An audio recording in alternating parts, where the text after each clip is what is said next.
بسم اللہ الرحمن الرحیم۔ السلام علیکم۔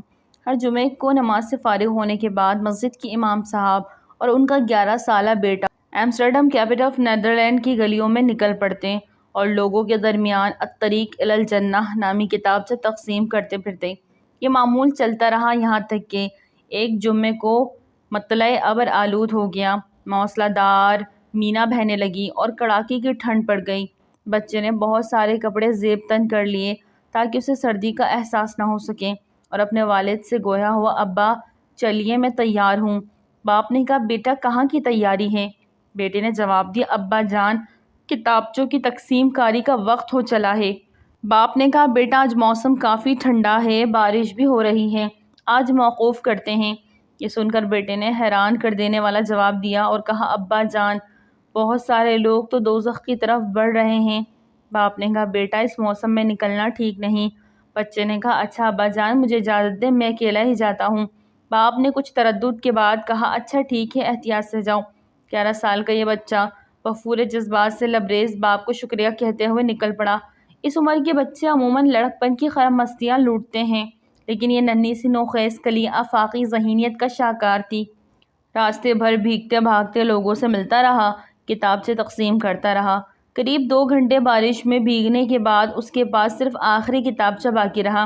ادھر ادھر نظر دوڑائی لیکن کوئی نظر نہ آیا، لیکن بارش اور ٹھنڈ کے سبب شہر خاموش میں ہنوز کوئی راہ ہی نہ دکھا۔ قریب ایک چھوٹے سے گھر کی طرف بڑھا، سوچا کوئی ہوگا تو آخری کتابچہ اسے دے دوں۔ پاس پہنچا، دروازہ کھٹکھٹایا لیکن کوئی آواز نہ آئی۔ وہ برابر دروازہ کھٹکھٹاتا رہا، جانے اس کے دل میں کیا آیا کہ وہ وہاں سے جانے کا نام نہیں لے رہا تھا، اور اب کی بار دروازہ قوت کے ساتھ کھٹکھٹایا۔ کچھ لمحے بیت جانے کے بعد ایک عمر رسیدہ خاتون دروازے پہ آئی، جس کے چہرے پر حزن افسردگی کے آثار نمایاں تھے۔ بولی، بیٹے کیا کام ہے؟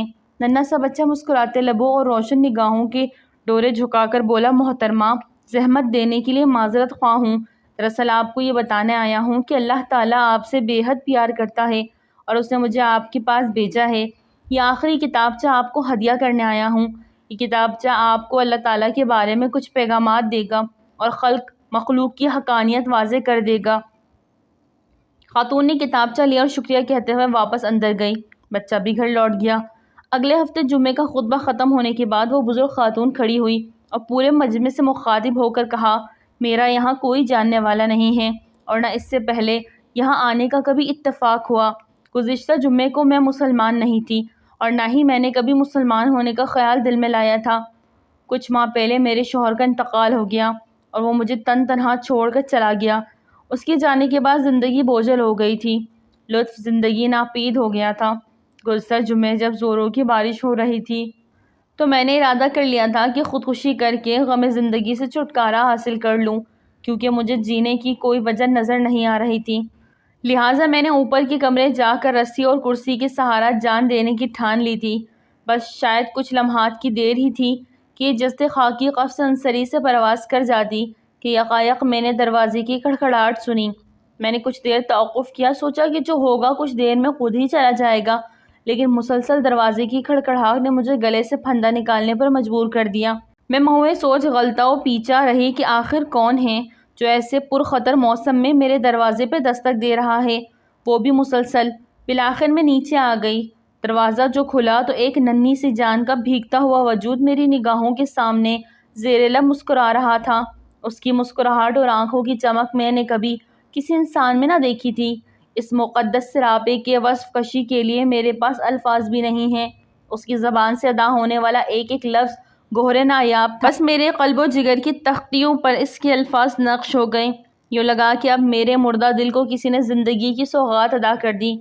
اس کا یہ کہنا کہ محترمہ میں آپ کو یہ پیغام دینا آیا ہوں کہ اللہ تعالیٰ آپ سے بہت پیار کرتا ہے اور آپ کا خیال رکھتا ہے۔ پھر اس نے مجھے یہ کتابچہ الطریق الی الجنہ یعنی جنت کا رستہ جو میرے ہاتھ میں ہے دیا۔ میں نے دروازہ بند کیا اور نہ چاہتے ہوئے اس کتاب کو کھولا، پھر جو کتاب کو پڑھنا شروع کیا، آنسوؤں سے میری آنکھیں ڈبڈبا گئیں۔ میرے اندر ایک انقلاب برپا ہو چکا تھا۔ میں جان گئی تھی کہ اللہ تعالیٰ مجھ سے واقعتاً بہت پیار کرتا ہے۔ میں نے کرسی اور پھندا پھینک دیا کیونکہ اب مجھے سہارا مل گیا تھا۔ اب مجھے زندگی کی قیمت سمجھ میں آ چکی تھی۔ آج میں خود کو خوش قسمت سمجھتی ہوں کہ میں نے اپنے مالک کی حقیقی کو پہچان لیا۔ اس کتاب پر دیے گئے پتہ کی وجہ سے میں یہاں پہنچ سکی ہوں۔ میں آپ کا شکریہ ادا کرنے کے لیے یہاں آئی ہوں۔ میں اس چھوٹے فرشتے کا شکریہ ادا کرنا چاہتی ہوں جو مسیحا بن کر مجھے دوزخ کے دہانے سے بچا لایا۔ مسجد میں چار جانب سے آنکھیں اشک باڑ تھیں۔ تکبیرات کی صداؤں سے پوری مسجد گونج اٹھی۔ اللہ اکبر، اللہ اکبر۔ امام صاحب جو اس ننھے فرشتے کے والد تھے ممبر سے اتر کر لپک پہلی صف میں موجود اپنے لخت جگر بیٹے سے چمٹ گئے اور زور زور سے رونے لگے۔ انہیں احساس ہو چلا تھا کہ اس مجمع میں اس جیسا کوئی خوش قسمت باپ نہیں جس کا بیٹا اصلی ہیرے موتی چن رہا ہے۔ اسے یہ بھی احساس ہو رہا تھا کہ میں نے مجبوری اور عذر بیان کیا لیکن اس کے بیٹے کے اندر لوگوں کی ہدایت کی تو یہ ایسے جذبات کہ اب وہ شرم محسوس کر رہا ہے۔ واقعہ تو ختم ہوا، البتہ ہمارے لیے اس میں اہم سباق ہے۔ ہر کوئی اپنے آپ سے یہ سوال کر لے کہ کیا ہم نے کبھی اس طرح لوگوں کو آنکھ سے بچانے کی کوشش کی ہے؟ کیا ہمارے سینے میں وہ درد و کسک ہے جو ہمارے پیارے نبی صلی اللہ علیہ وسلم کو لوگوں کی ہدایت کے لیے تھی یا جو اس ننھے سے بچے کے دل میں تھی؟ کیوں نہ ہم عہد کر لیں کہ جہاں جیسے جب بھی موقع ملے اپنے محدود وسائل کے پروئے کار لا کر دعوت اللہ کے فریضے کے ساتھ جڑ جائیں۔ اللہ تعالیٰ ہم سب کو توفیق عطا کرے، آمین ثم آمین۔ ناظرین ویڈیو اچھی لگے تو لائک کریں، چینل کو سبسکرائب کریں اور دعاؤں میں یاد رکھیں۔ السلام علیکم۔